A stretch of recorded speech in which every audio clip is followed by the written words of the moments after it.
Good morning, Floss Tube. Welcome to take 75. Making Floss Tube videos? Impossible. Holy crap. Hi, my name is MJ. I am coming to you from Door County, Wisconsin, which is like the thumb of Wisconsin. I live right here on the thumb. I have been thinking about making a Floss Tube video for about 6 months. Recently I had a couple friends encourage me to make a video about how I dye DMC floss, and I thought maybe that would be a good way to get my feet wet. And I'm finding I'm really not very good at this, which is astounding since I talk to people all day long that I don't know for a living and have no problem with that, but can't seem to have a conversation looking at myself on my phone. I don't know. This is really hard. So kudos to everybody who does Floss Tube videos. Lots of respect, guys. I have so much respect for you. So today I'm going to try to do a tutorial of how I dye DMC floss. I'm going to try to do this without stopping now because my husband has been held hostage in the other room and he's trying to keep the dog quiet and the cats. Oh, you're going to see I'm covered in cat hair. Guys,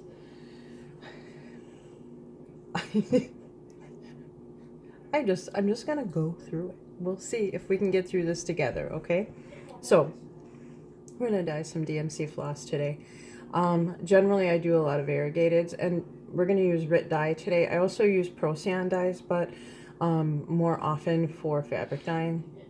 And in the future, maybe I'll do a fabric dyeing video where we do shaving cream in Procyan, which is really cool and has some really neat effects. Doesn't wear well or wash well. Haven't mastered that yet, but I'm working on it. So there's just a couple examples of flosses that I have dyed. These are actually waiting to be wound onto bobbins. I like the oranges right now. I'm into the warmer colors, I guess. Must be the season. This is what they look like when I wind them onto. I love that. I like them on little spools. That's what we're gonna do. You ready? Let's talk about what you're gonna need. First and foremost, you should definitely cover your workspace. I don't always live by that rule. My countertops are old and are stained, deeply stained. But these are, this is just an oven liner. You get them 3 for $1, I think, at the dollar store. You're gonna need paintbrushes. I get these babies, all came from Goodwill. I get them for like $0.10. You just keep our St. Vincent de Paul if you're lucky enough to have one of those in your town. These work too. I'm not very good at using these though, so if somebody knows a good trick with these. You're gonna need something to put your dye in. I use baby food jars. You're gonna need some dye. Today we're gonna use Camel, Harvest, and wine. Unnecessary but awesome. These are little droppers and they're graduated. So let's say you wanted to be able to repeat the recipe, the dye recipe. This is really awesome. I use these because I also make soap and lotion, I Wildcraft herbs, and then have made different things for our home use here, cough syrup, things like that. But the graduated, it's awesome. These are, you get 100 of them on Amazon.com for like $3. Love that. Not necessary though. You could use a tablespoon measuring thing. I don't cook, so a measuring thing. You're gonna need some hot water, some DMC floss. Skeins fine. I got this at Joann's for I used a 60% off coupon, and then I had added some other things in the order, and I got $2.95 shipping, which if you've had to ship anything lately, that's like a huge deal. It's a really good deal. There's lots of coupons that just came out for the Black Friday or holiday event stuff, and I noticed that some were online too, which is really awesome. I don't live anywhere near Joann's, so for me it's a big deal. And then you are also going to need, and now you're going to get to see my pajamas, guys. There, all right. You're going to need a 2-liter bottle. I like the Diet Coke bottles, not because I'm endorsing Diet Coke in any way, but or even drinking soda in any way. It has this area here. It's sort of indented. Also, it has these graduated sections. So if you wanted to be really particular about your variegations, you could. And that'll make more sense when we get started. Okay, now I'm going to stand up and you're going to spend a lot of time seeing my pajamas. This is how I generally live when I'm not at work. I never work less than a 10-hour day, and for those of you who got to meet me at the Midwest Stitchers Retreat, I work a lot. All I do all day long is think about my pajamas, and I have a lot of pajamas. Pretty much from the time I take them off in the morning, all day long, I'm just thinking about when I can get back in my pajamas. So today I'm going to model for you my recent favorites. And they're covered with cat hair, so the cat will show up, I'm sure. You'll get to meet my cats, probably too. I'll be very surprised if one doesn't jump up here. I'm going to show you how to get the floss onto the bottle in a way that works for me. And again, all of this, not necessarily, the only way to do it. Maybe somebody watching this will say, hey, why don't you do this? Why don't you change that? It'll make it easier. And I would love those suggestions. Here comes the jammies, guys. I apologize. So what you're going to do, and again, because it is this indented area, it makes it so awesome. You're just going to start right in there. And then you have to overlap a little bit for this first bit. And then after that, it is just a matter of running it around.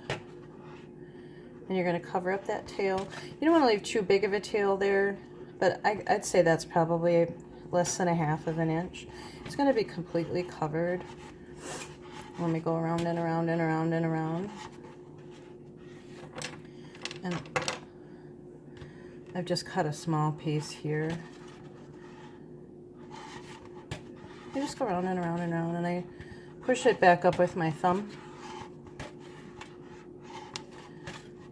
I'm not watching the video to see how it's coming through.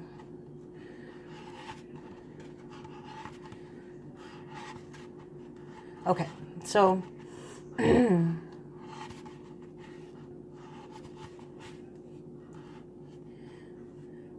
get this to stay down, it just takes a little water, all right?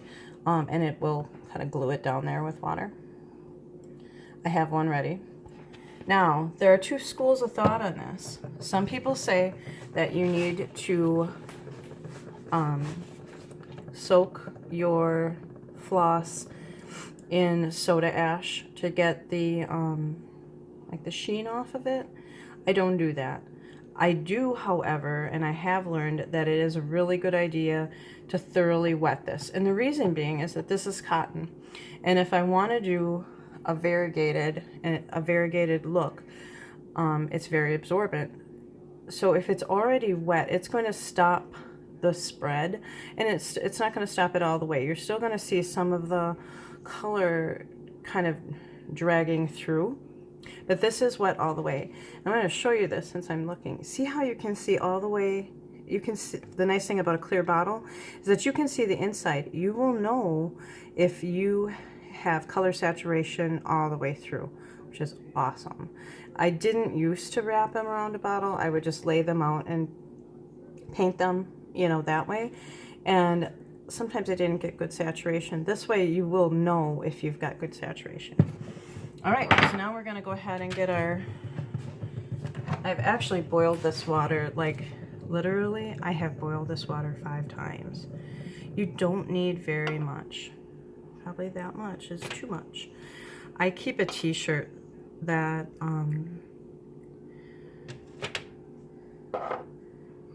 when I'm done dyeing fabric or when I'm done dyeing floss, I sort of tie-dye, continue to tie-dye the t-shirt. And that way my flosses aren't wasted. You really have to shake these guys up, guys, and you'll see. So, just a heads up. See all these little things on there? I should have wiped it off.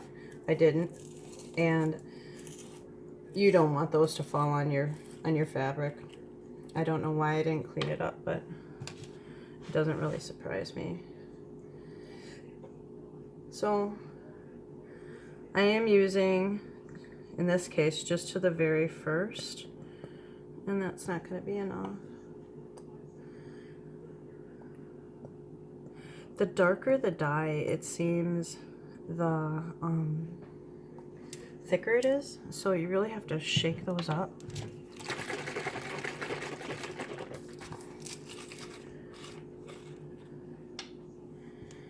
And the camel.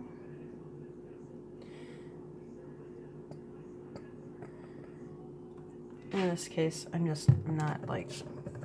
not writing down a recipe or anything, so I'm not paying attention to how much I'm putting in. I'm going to use a piece of paper toweling to see if I'm close to the colors that I'm thinking will work well.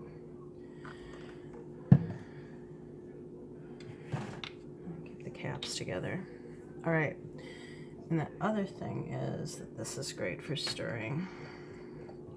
Give them a stir, and the directions do, and the directions say, I believe, that you should use a little salt in there. I generally don't do that.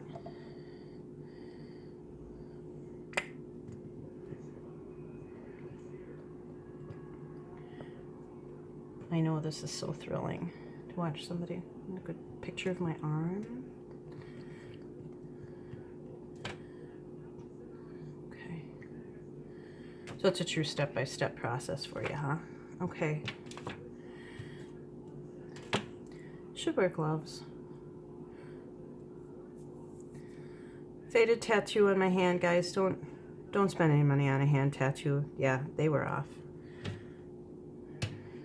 So really, all you're gonna do, check first to make sure I like the colors. I always go lightest to darkest.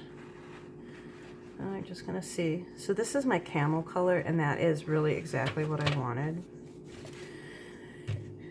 You can kind of see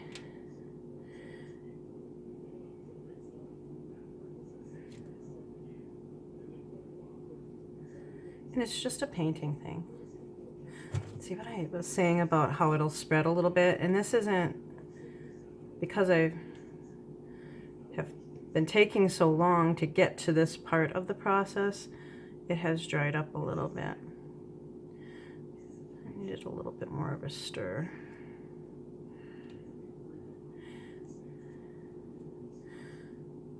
So it really is just as simple as that.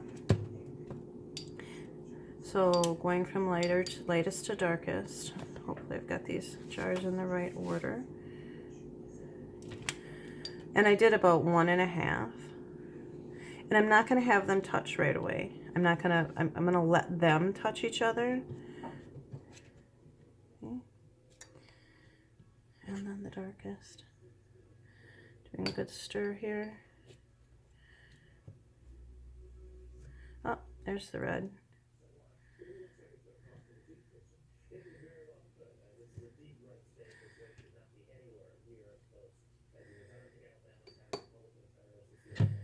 And then back to this one. They will end up, I guess, marrying into each other here. They will get to know one another. And it's interesting to see what color that they bring together right there at the point where they come together.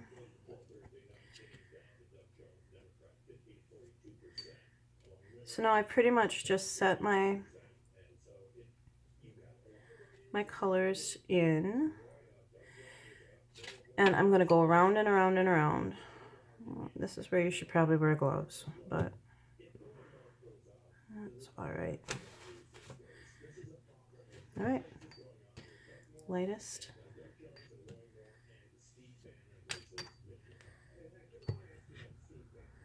Middle color.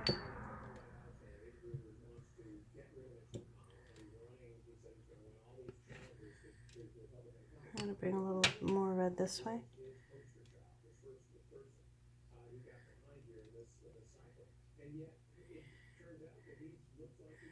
So I'll talk to you a little bit about my, maybe do the get to know your stitcher while I'm going around and around here. I really love designers like Plum Street Samplers. I'm a little addicted to Blackbird Designs. I have an entire 3-ring binder of nothing but. And see what I did? Oh, I should tell you. I like the look of these two colors together there, so I just threw that in there. Put a little pink there. And really, you can't go wrong here. There's no right or wrong way. And you'll get the flow or the feel of it. Here, I know I need more of this darker color. But I love kind of the primitive designs. But I'm also, thanks to Coffee Stitcher, in love with Soda Stitch. I've been working on a Soda Stitch, the Witches, the Halloween one. I have one of them just about done. And I just love the way that they come together so quickly. And I love their charts. They're very glossy and very well done. I was super, super surprised. As far as it goes, I had anticipated, maybe like a 3-week or 4-week wait to get that in the mail.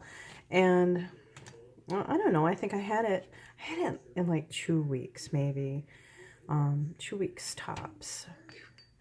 So that was pretty awesome. This is red. You can kind of see how it's coming together. I don't know if it's pulling in the colors very well. Let's see. I always stitched on Aida for years and years and years. In fact, I knew nothing about linen or Joblin or Lugana before Floss Tube. And I had stumbled onto Floss Tube because I had been moved to an overnight position. And on my days off, I was unable to, sleep at night. I had to find something that would keep me busy, keep my mind busy and awake while I was stitching. And stumbled onto Floss Tube, which led me to Stitch Mania, which led me, well, to having a lot less money, for one thing, because now I feel like I have to own all the things, but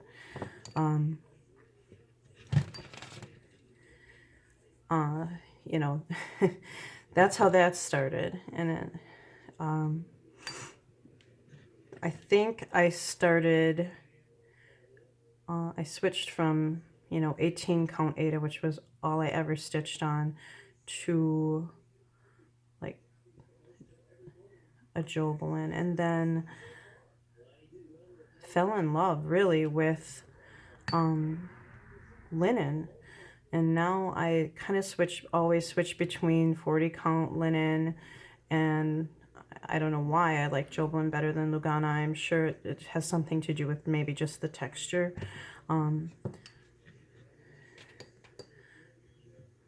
That's pretty much what I use. I dye a lot of Ada just because I had it in my stash, and so for me it's been kind of fun to play around with it like that. I'm really loving how this is turning out. I wish, and what I'll do is I'll shut the light off in a minute. Maybe we can just get a better true light look. And here, I'm going to show you, let it drip a little bit. I've been breathing on it so you can't really see. But see how you can look through and see if you're getting good saturation? Maybe not. Maybe you're seeing just my ceiling. I don't know.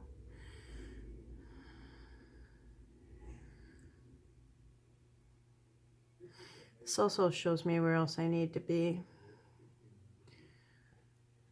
I love how that wine color just kind of blends in. Kind of looks it's much pinker, much more pink.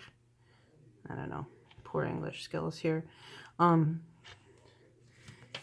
colors are so much more vibrant in the real world. And it's a matter of just going over it and over it. Right now, I think I have 7 whips, which for me is a lot. It's more than I think I'm really actually comfortable with. I had to work away from home for a month, and I'm actually leaving a week from today to work away from home for another 2 weeks, and had brought with me 4 projects and then, no, 5 projects, with the intention of getting them done, which, well, that didn't happen. This is what happened. I got to a place on the one that I was nearly done with and had to frog, and decided, well, I'm going to frog that later. I'll just pull out another project. And almost immediately got going and made a mistake, and realized my mistake, you know, pretty quickly, but didn't really feel like frogging, so I pulled out the other one. Ultimately what happened is all of my projects were in a place where they needed to be frogged, sitting in my stitching bag, and I started another project instead of frogging. This is True Life Confessions here. Then I went to the Floss Tube retreat, and I'm sorry, not the Floss Tube retreat. I went to the Midwest Stitchers retreat and bought one more, and have started one more since I came home. So, yeah, I think I have too many. I could see myself having dozens going, but I don't know. I don't have a lot of space for that. I could make space for it, I guess. I have dozens of patterns set up, thanks to, you know, different floss tubers showing the way they organize their, you know, organize and kit up their projects. I have a few kitted up, but have, you know, held it together and haven't started those yet. So this is really it. I'm going to end up going around it probably 6 or 7 more times. And I'm actually going to let it sit for a little bit to let the colors kind of meld. I just love that. When I'm done, this gets wrapped with saran wrap, or you can just leave it sit. The longer it sits, the better your color saturation will be. All summer long when I was doing this, I would generally wrap it in saran wrap and then put it on my front porch where the sun was just pounding there, and you could see it would get real good and steamy. Rit dyes love heat, so if you're able to do that, you know, if you're fortunate enough to live someplace warm, which I don't, and the sun hasn't shone here in like 3 weeks, I don't know, that will help set it. If you want a real muted, or go with something just very an understated color, then I would let it sit for just a couple hours and then rinse it. I rinse it right on here. And I will put my thumb on the bottom one because it's not covered up. And then I take it into the tub because I have better water pressure there. And I also have a handheld thing. And then first with hot water, then with cold water, then with hot water until the water runs clear. Then it comes back up to the countertop and I let it air dry on the bottle. It just makes it so much easier when it comes time to unwind it. In the beginning, I would take it off and then do the, rinse it and untangle it for an hour afterwards. After that, it just works better if you leave it on there. If you have space for it, which the cats like it, but yeah, you could.